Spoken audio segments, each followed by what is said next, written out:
Bismillahirrahmanirrahim. Assalamualaikum warahmatullahi wabarakatuh. Alhamdulillah wa kafa, wassalatu wassalamu ala nabiyil mustafa wa man sara ala nahjihi faqtiqtafa. Asyhadu an la ilaha illallah wahdahu la syarika lah wa asyhadu anna Muhammadan abduhu wa rasuluhu la nabiyya ba'dah. Amma ba'du, Bapak Ibu, para jamaah sekalian rahimakumullah. Pada malam hari ini kebetulan kisahnya adalah terkait dengan kisah Nabi Ayub alaihissalam, seorang tokoh yang terkenal dengan kesabarannya yang diabadikan Allah Ta'ala di surat Shad ayat yang ke-44. Wa khudh biyadika di'ta fadrib bihi wa la tahnaf inna wajadnahu sabira ni'mal abdu innahu awwab. Dan ambillah seikat rumput dengan tanganmu, lalu pukullah dengan itu kepada istrimu, dan janganlah engkau melanggar sumpah. Sesungguhnya kami dapati dia Ayub adalah seorang yang sabar. Wajadnahu sabira ni'mal abdu, dia adalah sebaik-baik hamba. Innahu awwab, sesungguhnya dia sangat taat kepada Allah Subhanahu wa Ta'ala. Inilah sifat yang menonjol pada diri Nabi Ayub alaihissalam. Sama sekalian, di dalam Al-Quran ini nama Nabi Ayub disebutkan di 4 kali pada surat-surat berikut, yaitu yang pertama surat An-Nisa ayat 163, kemudian surat Al-An'am ayat 84, kemudian surat Al-Anbiya ayat 83, surat Shad ayat 41. Dan Al-Quran menyebutkan kisah Nabi Ayub ini secara singkat dan global saja, sementara rinciannya berasal dari hadis, kemudian juga dari riwayat dan tafsir para ulama, serta dari ahlul kitab, baik itu dari kaum Yahudi ataupun Nasrani. Di surat An-Nisa ayat 163 Allah Ta'ala berfirman, Inna auhayna ilaika kama auhayna ila Nuhi wa nabiyyina min ba'dih wa auhayna ila Ibrahim wa Ismaila wa Ishaqa wa Ya'qub wal asbati wa Isa wa Ayyuba wa Yunus wa Haruna wa Sulaiman wa atayna Dawuda zabura. Yang artinya sesungguhnya kami telah mewahyukan kepadamu wahai Nabi Muhammad sebagaimana kami telah mewahyukan kepada Nuh dan nabi-nabi setelahnya, dan kami telah mewahyukan pula kepada Ibrahim, Ismail, Ishak, Ya'qub dan anak cucunya, kemudian juga kepada Isa, kepada Ayub, Yunus, Harun dan Sulaiman, dan kami telah memberikan kitab Zabur kepada Nabi Dawud. Jadi ada kata-kata Ayub di sini disejajarkan dengan para nabi dan rasul lainnya. Kemudian pada ayat 84 di surat Al-An'am Allah Ta'ala berfirman, wa wahabna lahu Ishaqa wa Ya'qub kullan hadaina wa Nuhan hadaina min qablu wa min dzurriyyatihi Dawud wa Sulaiman wa Ayyub wa Yusuf wa Musa wa Harun wa kadzalika najzil muhsin. Dan kami telah menganugerahkan Ishak dan Yakub kepadanya, kepada masing-masing telah kami beri petunjuk, dan sebelum itu kami telah memberi petunjuk kepada Nuh dan kepada sebagian dari keturunannya, yaitu Ibrahim, yaitu Dawud, Sulaiman, Ayub, Yusuf, Musa dan Harun. Dan demikianlah kami memberi balasan kepada orang-orang yang berbuat baik. Sama dengan ayat sebelumnya, ayat ini juga disebutkan nama Nabi Ayub, disejajarkan dengan para nabi dan rasul lainnya. Kemudian ayat yang ketiga adalah di surat Al-Anbiya ayat 83, wa ayyuba idznada rabbah inni masaniyad-durr wa anta arhamur rahimin. Dan ingatlah kisah Nabi Ayub ketika dia berdoa kepada Tuhannya, wahai Tuhanku, sungguh aku telah ditimpa penyakit, padahal Engkau Tuhan yang Maha Penyayang dari semua yang penyayang. Ini doa singkat dari Nabi Ayub alaihissalam yang bisa kita amalkan ya, pada saat kita dalam kondisi sakit, maka kita bisa membaca bahwasanya anni masaniyad durru wa anta arhamur rahimin. Berikutnya ayat yang keempat adalah di surat Shad ayat 41. Wadhkur 'abdana Ayyub, dan ingatlah akan hamba kami Nabi Ayyub, idnada rabbahu, ketika dia menyeru kepada Tuhannya, anni masannya syaitanu binusbi wa'adhan, sesungguhnya aku diganggu setan dengan penderitaan dan bencana. Bagaimana kisah diganggunya Nabi Ayub oleh setan, nanti ada penjelasan berikutnya insyaallah ya. Jemaah sekalian, latar belakang dari kisah Nabi Ayub ini bahwa Al-Quran tidak menjelaskan mengenai latar belakang Nabi Ayub. Beberapa ulama menyatakan bahwa Nabi Ayub ini adalah keturunan Esau, putra sulung Ishak bin Ibrahim. Tetapi terdapat perbedaan pendapat mengenai silsilahnya. Esau ini adalah, ada yang mengatakan saudara kembarnya Nabi Yakub ya. Jadi putra daripada Nabi Ishak yang digadang-gadang ya. Esau ini memiliki kekuatan fisik yang luar biasa, ahli dalam bidang berburu. Kemudian saudaranya Yakub ini orang yang soleh, yaitu ayah daripada Nabi Yusuf alaihissalam. Ibnu Ishaq menyebutkan bahwa silsilah Ayub adalah Ayub bin Mus bin Rasah bin Al-Is atau Esau tadi bin Ishaq bin Ibrahim. Sedangkan pendapat lain menyatakan bahwa silsilahnya adalah Ayub bin Mus bin Rahwil atau Rahwil bin Esau bin Ishaq bin Ibrahim. Rahwil inilah putra Esau dengan istri ketiganya, yaitu Mahalat binti Ismail. Dia ada yang mengatakan bahwasanya Ayub ini masih silsilah yang sampai nasabnya kepada Nabi Ibrahim itu jelas ya, ada kesepakatan, tetapi apakah putra langsung daripada Esau atau cucunya, ini ada perbedaan. Ada juga yang menyatakan bahwa Nabi Ayub ini bukan keturunan Ibrahim, tapi putra dari seorang lelaki yang beriman pada Ibrahim sejak masih di Mesopotamia. Dan Ibnu Asakir menyebutkan bahwa Ibu Ayub adalah putri dari Nabi Lut alaihissalam. Allahu a'lam bishawab. Ini memang perbedaan pendapat yang ya tidak mempengaruhi kita ya tentang keberadaan dan kemuliaan para nabi dan rasul. Di antara pendapat ulama, Syekh Abdullah Yusuf Ali menyatakan bahwa Ayub ini berasal dari Arab Timur Laut. Sebagian ahli tafsir menyebutkan bahwa Ayub adalah nenek moyangnya atau kakek moyangnya bangsa Romawi kuno. Dan ulama tafsir kemudian juga ahli sejarah menyatakan bahwa Ayub adalah seorang yang kaya raya, yang memiliki beraneka ragam harta. Apakah itu hewan, binatang ternak yang sangat banyak, kemudian juga memiliki budak, pembantu, dan tanah yang terbentang luas di Al-Husniyah, kemudian di Hauran. Dikatakan pula bahwa dia juga memiliki banyak anak dan istri. Allahu a'lam.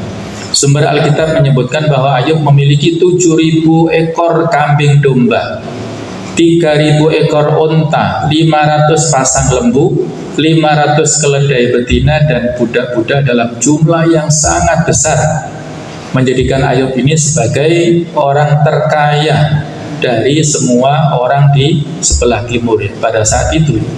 Jadi diuji pada saat itu dengan kekayaan yang luar biasa. Kemudian dikisahkan dari Hasan al-Basri rahimahullah ta'ala bahwa Nabi Ayub alaihissalam ini diberi anak yang banyak dan harta yang melimpah. Di antaranya adalah hewan-hewan ternak. Nah, ini yang keterangan tadi ya, anni masaniya syaitan tadi ya, bahwa dia diganggu syaitan ini. Ini kisah lebih detailnya yang disampaikan oleh Hasan al-Basri. bahwa iblis mengganggunya dengan melenyapkan hartanya, membinasakan hewan-hewan ternaknya, dan menghilangkan nyawa anak-anaknya. Nabi Ayub jatuh miskin menderita, tapi Nabi Ayub tetap bersabar dan beribadah kepada Allah Azza wa Jalla. Itulah yang disampaikan oleh Hasan al-Basri. Lebih jelasnya seperti ini. Suatu kali Allah membanggakan tentang kesolehan Nabi Ayub ini di hadapan iblis. Dan iblis menyangkal, mengatakan bahwa Ayub ini bisa menjadi orang soleh lantaran Allah selalu melindunginya. Dan Nabi Ayub pasti akan mencela Allah jika segala kenikmatan yang dia miliki itu dicabut oleh Allah. Inilah pengingkaran ya iblis kepada kesolehan Nabi Ayub alaihissalam. Allah kemudian memberikan kekuasaan kepada iblis untuk menguji Ayub.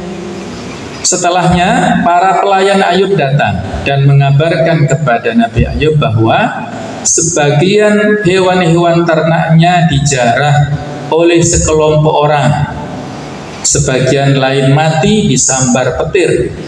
Ini asal muasal tentang lenyapnya kekayaan serta anak-anaknya Nabi Ayub. Pelayan lain datang dan mengabarkan bahwa putra-putri Nabi Ayub tewas tertimpa rumah karena terkena angin ribut atau semacam puting beliung, ya, angin topan, saat mereka makan bersama di rumah saudara sulungnya. Tertimpa rumah dan akhirnya tewas, ya, meninggal.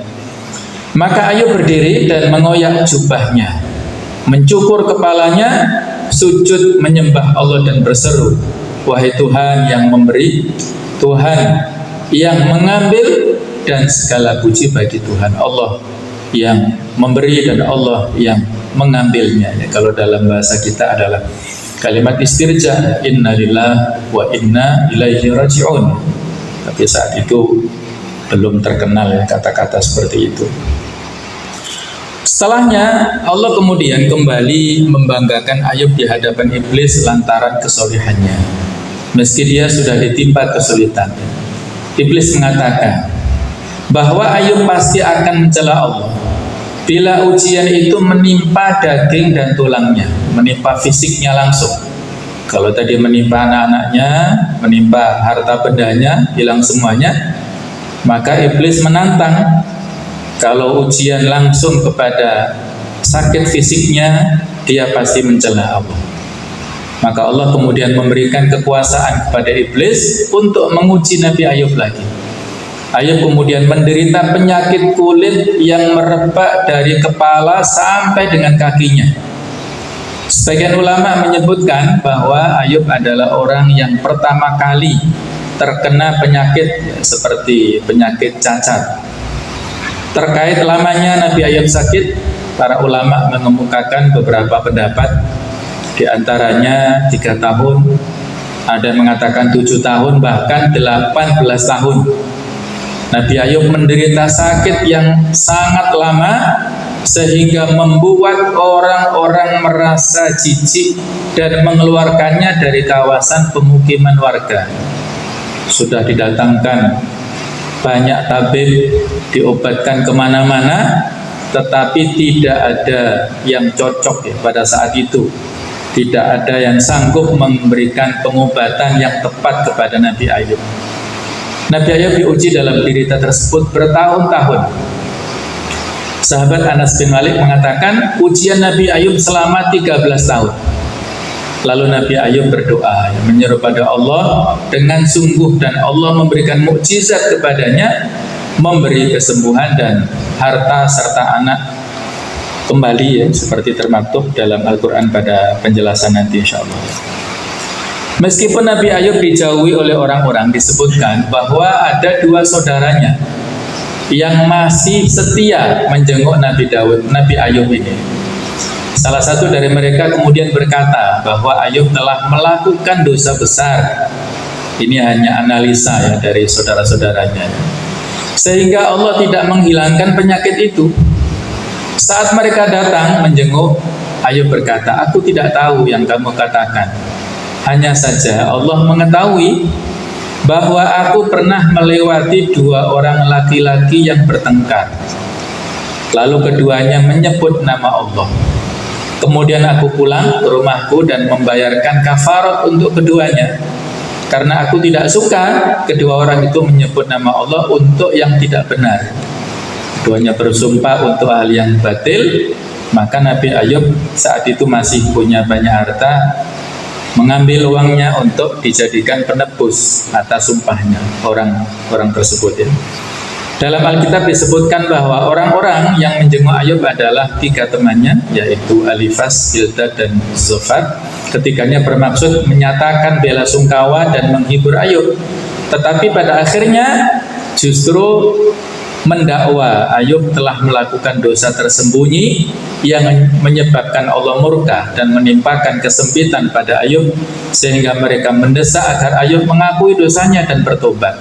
Mereka percaya bahwa orang yang benar akan senantiasa diberkati dan yang fasik senantiasa mengalami kemalangan. Ini sekali lagi hanya analisa ya dari para sahabatnya yang belum tentu kebenarannya ya. Dari kronologis tadi tidak ada suatu dosa besar yang dilaksanakan oleh Nabi Ayub alaihissalam. Sementara itu ya, kondisi istri Nabi Ayub ya pada masa-masa sulit, istrinya ini masih setia untuk mengurus suaminya. Pendapat yang paling masyhur menyebutkan bahwa nama dan silsilahnya adalah Rahmah binti Efraim bin Yusuf bin Yakub. Lantaran lamanya penyakit yang Ayub derita, maka istrinya ini meminta agar Nabi Ayub memohon kesembuhan kepada Allah. Namun Nabi Ayub memarahi istrinya lantaran sebelumnya Ayub hidup sejahtera, kaya raya, makmur, sejahtera, banyak sekali hartanya, lebih lama dari dia mengalami masa-masa sulit ini. Beliau bertanya kepada istrinya, berapa lama kita diberikan kenikmatan sebelum mendapat musibah ini? Jawab istrinya, 80 tahun kurang lebihnya. Kemudian tanya Nabi Ayub lagi, sejak kapan kita diuji seperti ini? Istrinya menjawab, 7 tahun. Maka celakalah engkau tidak bersikap adil di hadapan Tuhan dan bersabarlah, kata Nabi Ayub. Ini juga pelajaran bagi kita ya. Kadang-kadang kita diuji sakit hanya beberapa hari saja, ataupun beberapa bulan sudah seolah-olah kita orang yang paling sengsara, padahal nikmat yang diberikan Allah pada kita sudah berpuluh-puluh tahun. Kebahagiaan yang diberikan Allah, nikmat sehat, nikmat harta, nikmat keluarga yang sehat-sehat, semuanya itu bertahun-tahun kita lupakan. Ini pelajaran bagi kita. Nah, cuma sekalian, demi untuk memenuhi kebutuhan rumah tangga yang tadi ditimpa kemiskinan ya, istri Nabi Ayub ini bekerja sebagai pembantu. Namun lama-kelamaan orang tidak menginginkan jasanya, karena mereka tahu bahwa dia adalah istrinya Nabi Ayub. Mereka takut jikalau penyakit Ayub ini menular pada mereka yang dibantu tadi ya lewat istrinya. Akhirnya istri Ayub kemudian memotong sebagian rambutnya untuk diserahkan pada seorang perempuan di kalangan atas, kalangan elit yang kaya raya, untuk ditukarkan dengan makanan yang enak. Saat Nabi Ayub menanyakan asal makanan ini, istrinya menjawab bahwa itu adalah upahnya menjadi pembantu. Istri Ayub kembali menjual rambutnya dengan imbalan makanan. Namun Ayub bersumpah tidak mau memakannya sampai tahu asal makanan ini dari mana.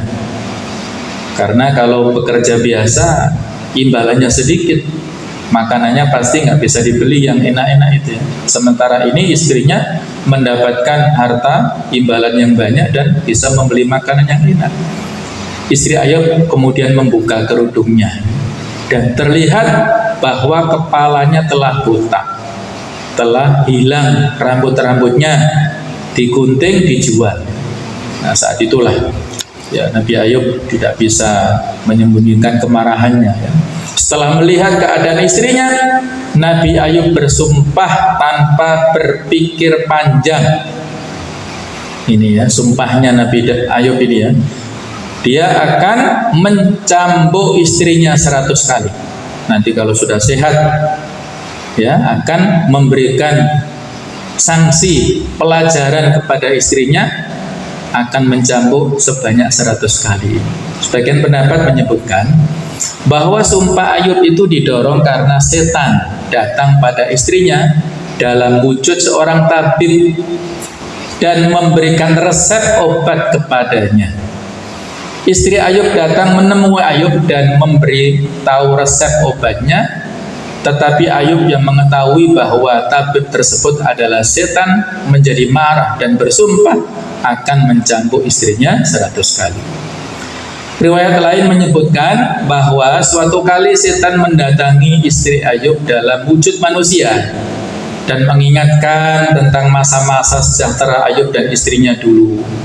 Istri Ayub kemudian menangis dan mendesak Ayub untuk berdoa pada Allah agar mengakhiri masa-masa sulit yang mereka alami. Ayub merasa sedih mendengar keluhan istrinya dan mengatakan bahwa dia malu berdoa pada Allah lantaran masa sejahteranya dulu jauh lebih lama daripada masa sulit yang sedang dihadapinya. Dia kemudian bersumpah akan mencambuk istrinya 100 kali lantaran keluhannya. Hati istrinya hancur mendengarkan hal tersebut dan kemudian pergi meninggalkan Ayub. Ayub merasa tidak berdaya dan kemudian mengadu pada Allah. Istri Ayub sendiri merasa tidak tahan berpisah dengan suaminya sehingga dia kembali lagi. Namun saat itu Ayub sudah sembuh. Ya, memang ada perbedaan pendapat seperti ini seperti itu, tidak ada masalah ya. Meski tidak disebutkan dalam Al-Quran bahwa sumber-sumber Islam kerap menggambarkan istri Ayub ini sebagai sosok beriman yang setia pada suaminya. Sumber Alkitab menyebutkan bahwa saat Ayub ditimpa penyakit kulit, istrinya berujar pada Ayub, "Masih bertekunkah engkau dalam kesolihanmu? Kutukilah Allahmu dan matilah." Maka Ayub membalas, "Engkau berbicara seperti perempuan gila. Apakah kita mau menerima yang baik dari Allah tetapi tidak mau menerima yang buruk?" Inilah ketegasan seorang suami pada istrinya yang berusaha mengasuhnya. Berikutnya adalah tentang masa pemulihan Nabi Ayub. Setelah beliau menderita penyakit cukup lama, Nabi Ayub ini mengadukan kepada Allah.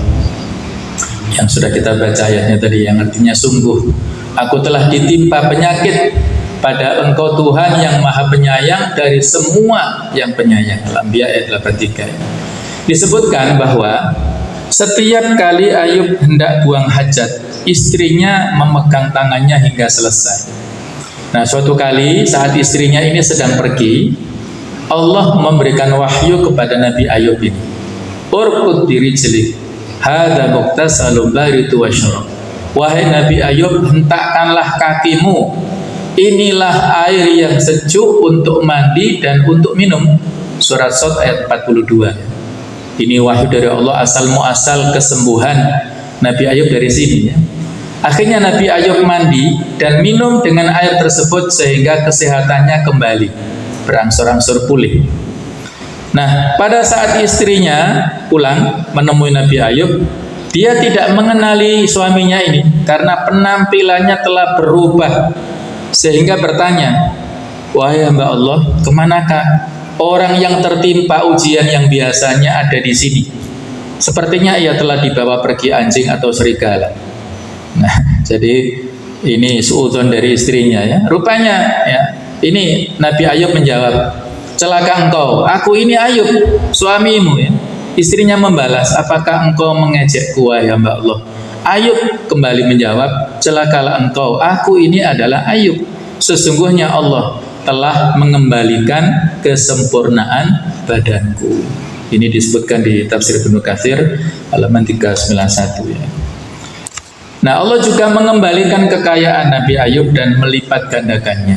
Disebutkan bahwa di hadapan Nabi Ayub saat itu terdapat 2 buah gundukan, yaitu gundukan gandum dan jewawut. Allah kemudian mengirim 2 buah awan. Ketika salah satunya menaungi gundukan gandum, maka tercurah padanya emas sampai penuh. Sedangkan pada gundukan satunya, yaitu gundukan jewawutnya, tercurah mata uang hingga penuh pula. Ini riwayat dari Abu Ya'la yang disahihkan oleh Al-Hakim dan yang lainnya. Dalam sebuah hadits qudsi disebutkan bahwa saat Nabi Ayub mandi dalam keadaan tidak memakai pakaian, jatuhlah di hadapannya kaki dari belalang-belalang emas. Maka Nabi Ayub kemudian mengumpulkan dan memasukkannya ke dalam pakaiannya. Allah kemudian berfirman, wahai Ayub, bukankah aku telah mencukupkanmu dengan yang engkau lihat? Maka Nabi Ayub menjawab, benar wahai Tuhanku, tetapi aku tidak pernah merasa cukup dengan berkahmu. Berkah inilah yang diinginkan oleh Nabi Ayub. Hadis riwayat Bukhari. Maka jamaah sekalian, setelah sembuh, Nabi Ayub ini masih memiliki tanggungan sumpah untuk memukul istrinya, yang mencambuk tadi. Tetapi beliau tidak tega menyakiti istrinya tersebut karena sudah setia, sudah mengurusnya ya, dengan ikhlas, dengan tulus. Akhirnya solusinya apa? Allah memberikan keringanan dengan memerintahkan kepada Nabi Ayub mengambil seikat rumput dan memukulkan kepada istrinya sebagai pemenuhan sumpah tanpa menyakiti istrinya. Itulah solusi jalan tengah yang diberikan Allah kepada Nabi Ayub alaihissalam. Akhirnya difirmankan di surat Shad ayat 44 yang sudah kita baca di depannya, wa khudh biyadika tighsa fadrib bihi wa la tahnath inna wajadnahu sabira ni'mal abdu innahu awwab. Wahai Ayub, ambillah seikat rumput dengan tanganmu, lalu pukullah dengan itu kepada istrimu dan janganlah engkau melanggar sumpah. Sesungguhnya kami dapati dia Ayub adalah seorang yang sabar, dialah sebaik-baik hamba, sungguh dia sangat taat kepada Allah Subhanahu wa taala. Inilah solusi yang diberikan Allah taala kepada Nabi Ayub alaihissalam. Dalam Alkitab dijelaskan bahwa Allah murka kepada 3 teman Ayub lantaran telah mengatakan hal yang salah tentang Allah. Allah berfirman pada Elifaz agar membawa 7 ekor lembu jantan dan 7 ekor domba jantan kepada Ayub untuk dijadikan korban bakaran pada Allah dan agar Ayub mendoakan mereka sebagai penebusan dosa mereka. Itu semua dilakukan melalui perantaraan Ayub karena Allah hanya menerima permintaan dari Ayub.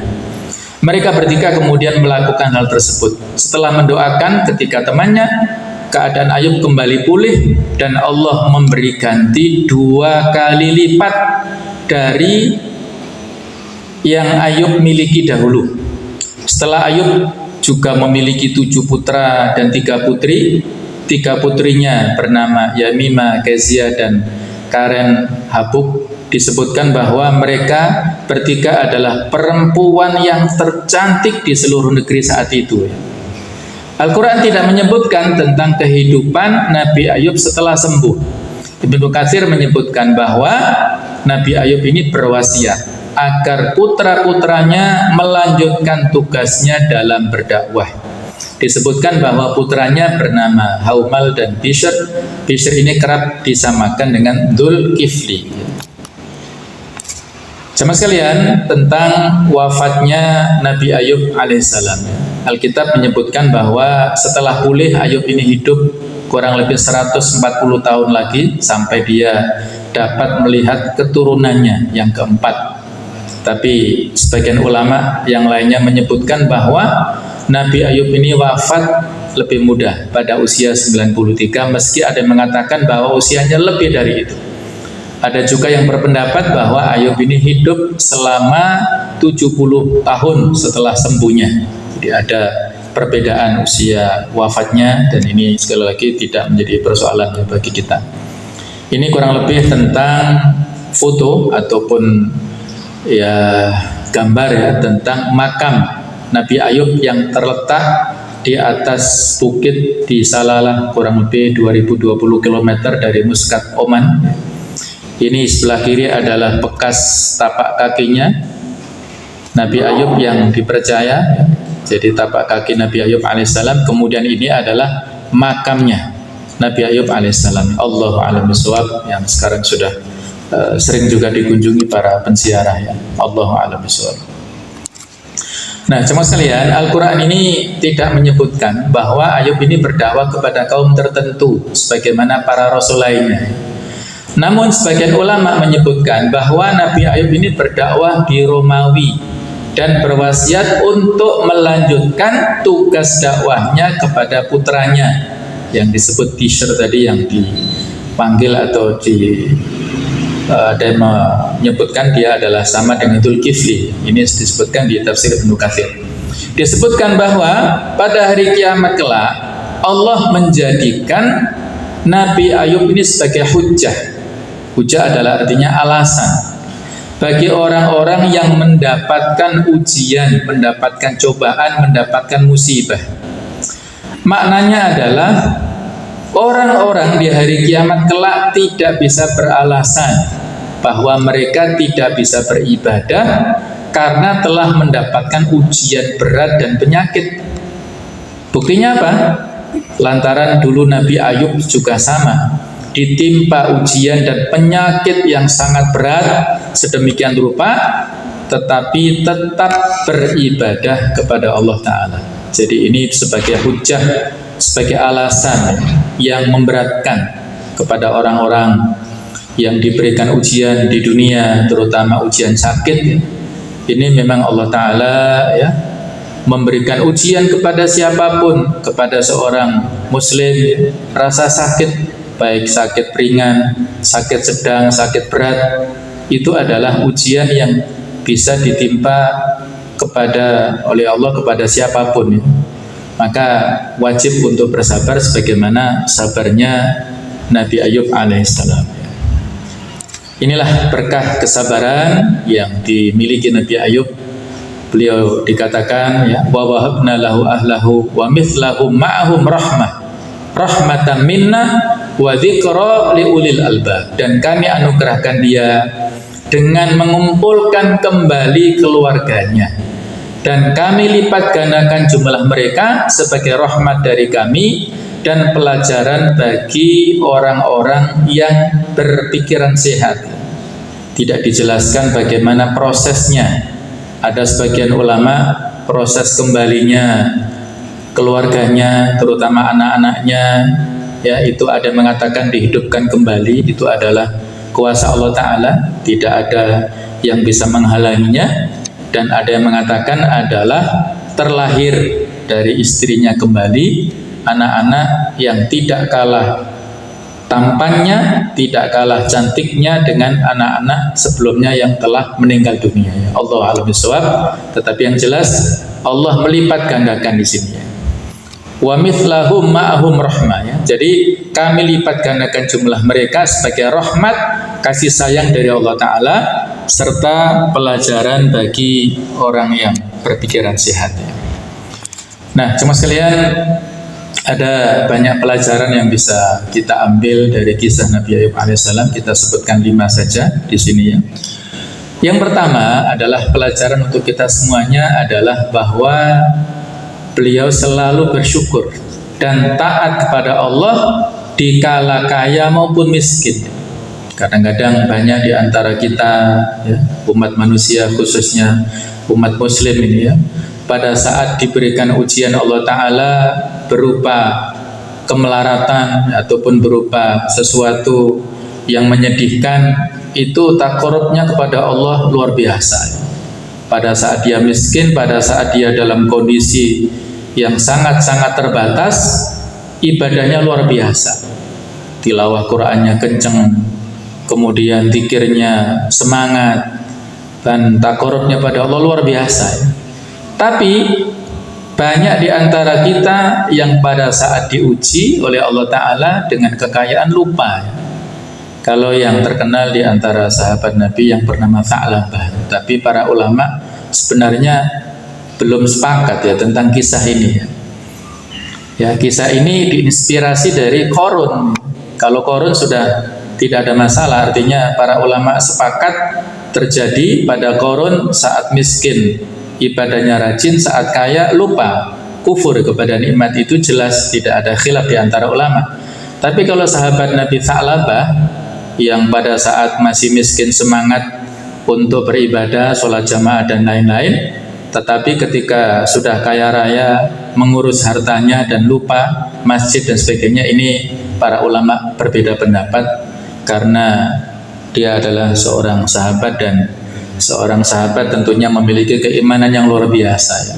Tapi walaupun demikian ya, pelajarannya sahabat kan juga manusia ya, kadang-kadang ada juga lupanya, dan ini intinya adalah pelajaran ya, bagi kita supaya tidak hanya pandai bersabar ataupun rajin dalam ibadah saat kondisi terjepit saja, takorubnya, doanya luar biasa, khusyuknya, tetapi dalam kondisi yang kaya lupa ya. Jangan sampai seperti itu. Pelajaran kedua adalah sabar dan tabah dalam menghadapi berbagai macam cobaan. Jadi ridho ya, ridho kepada Allah Ta'ala. Kita yakin bahwasanya musibah yang kita dapatkan itu adalah justru menjadi tanda janji ataupun kecintaan Allah kepada kita. Innallaha idza ahabba qauman ibtalahum. Sesungguhnya Allah pada saat cinta kepada satu kaum, maka Allah memberikan cobaan kepada kaum ini. Faman radiya falahu ridha. Kalau dia ridha kepada cobaan itu, maka dia mendapatkan ridha Allah. Wa man sakhita falahu sukhtu. Kalau dia murka, marah dengan cobaan itu, maka dia mendapatkan kemurkaan dari Allah Ta'ala. Ketika Nabi ditanya, wahai Rasulullah, ayyun nas asyaddu bala'an, wahai Rasulullah, siapa jenis manusia yang paling berat, paling besar cobaannya? Kata beliau, al-anbiya tsummal amsal fal amsal. Para nabi dan rasulullah yang paling berat cobaannya, kemudian selevel yang berikutnya dan yang berikutnya. Yubtalan nasu ala hasabi dinihi. Seseorang itu diuji menurut kadar agamanya, kadar keimanannya. Semakin kuat imannya, semakin berat cobaannya. Semakin ringan, semakin kecil, semakin rapuh keimanannya, maka semakin kecil cobaannya. Ya, ini juga evaluasi bagi kita ya. Kalau selama ini ujian kita ringan-ringan saja, ya hati-hati, bisa jadi iman kita masih ringan ya, masih dalam rapuh ya, kondisi yang ringan ya, kondisi iman yang masih sedikit ya.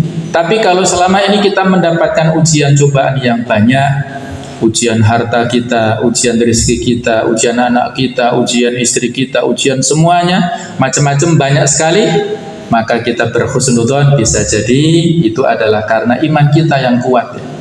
Karena teorinya la yukallifullahu nafsan illa wus'aha, Allah tidak akan membebani kepada manusia di luar batas kemampuannya.